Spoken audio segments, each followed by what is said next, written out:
பிரச்சனை மேடம் காலையில? ஒரு பிரச்சனையும் இல்ல. இல்ல நான் பைட் தரதே இல்ல. முதல் இதுல வந்து நீங்க மெழுகுவர்த்தி கொடுக்கல அப்படின்ற மாதிரி சொல்லிருக்காங்க. ரெண்டாவதுல நீங்க கூப்பிட்டு கொடுத்தீங்க.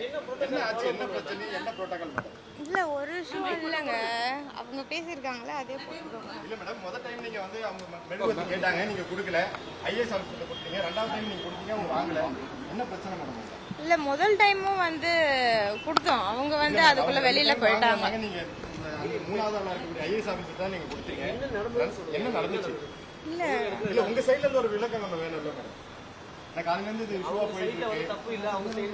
இல்ல இது வந்து இவ்வளவு பெரிய இஷ்யூ ஆக்குற அளவுக்கு ஏன் இது இவ்வளவு இஷ்யூ ஆக்குறீங்க? நீங்க விளக்கம் சொல்லிட்டீங்கன்னா முடிஞ்சு பண்ணாது. அந்த பிரச்சனை நீங்க தான் வழி விட்டீங்கன்னா என்ன பிரச்சனை? என்ன நடந்துச்சு?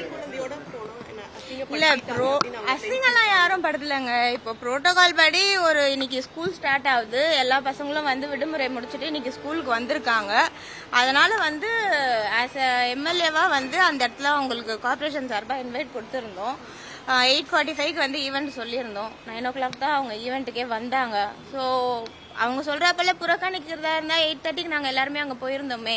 நாங்க ரிப்பன் கட் பண்ணிட்டு போயிருந்திருக்கலாமே. புறக்கணிக்கலையே. எம்எல்ஏ வருவாங்கன்னாங்க, அதனால நம்ம இருந்தோம். ரிப்பன் கட் பண்ணது கூட நான் கட் பண்றேன். அதுக்கு முன்னாடி அவங்க வேற ஒரு ரிப்பன்ல எடுத்து வேற சிசர் எடுத்து கட் பண்றாங்க. அதுவும் நீங்க விஷுவல்ஸ்ல பார்த்துருப்பீங்க. அதே போல உள்ள போயிட்டு குத்துவிளக்கு ஏத்திட்டு நீங்க எல்லாருமே வந்து கார்பரேஷன் ஃபாலோ பண்றவங்க தான் பார்த்திருப்பீங்க. குத்துவிளக்கு ஒவ்வொருத்தரா தான் ஏத்துவாங்க. ஆஸ் அ மேயர் புரோட்டோகால் படி நான் ஏற்றினேன். அப்புறம் ஐஏஎஸ் ஏற்றுவாங்க, அப்புறம் எம்எல்ஏ ஏற்றுவாங்க, அதுக்கப்புறம் கவுன்சிலரோ இல்லை சேர்மன் யார் இருக்காங்களோ அவங்க ஏற்றுவாங்க. அந்த ஃபார்மேட்டில் தான் இன்னைக்கு போகணும். அவங்க யாரும் ஒரு வார்த்தை விஷுவல்ஸில் பார்த்ததுன்னா தெரிஞ்சிருவோம். யாரும் ஒரு வார்த்தை அவங்கள எதுவும் அவதூறாக பேசல, எதுவுமே பண்ணலை. அவங்களா வெளியில் போயிட்டாங்க. இஷ்யூ பண்ணணுமே அப்படின்ட்டுன்னு இஷ்யூ பண்ணுறவங்கள நம்ம என்ன சொல்ல முடியும்? செகண்ட் பாயிண்ட்லயும் வந்து கேண்டில் நான் கொடுத்தேன். அவங்க பகுதி செயலாளர் வாங்கினாங்க. இது ஜிசிசி ஈவெண்ட். பகுதி செயலாளர் எப்படி வந்து வாங்குவாங்க? அதனால நான் அவங்க கிட்ட கொடுத்தேன். அவங்க அதை திருப்பி மறுத்துட்டு போயிட்டாங்க. பிரச்சனை பண்ணோமேன்னு பண்றவங்க நம்ம என்ன பண்ண முடியும்? மரியாதை நிமித்தமா கார்பரேஷன் சார்பா அவங்களுக்கு அழைப்பு வந்து விடப்பட்டு அழைப்பு கொடுத்தோம். அது நிமித்தமா தான் அவங்களும் வந்தாங்க, நிகழ்ச்சியில பங்கேற்றாங்க.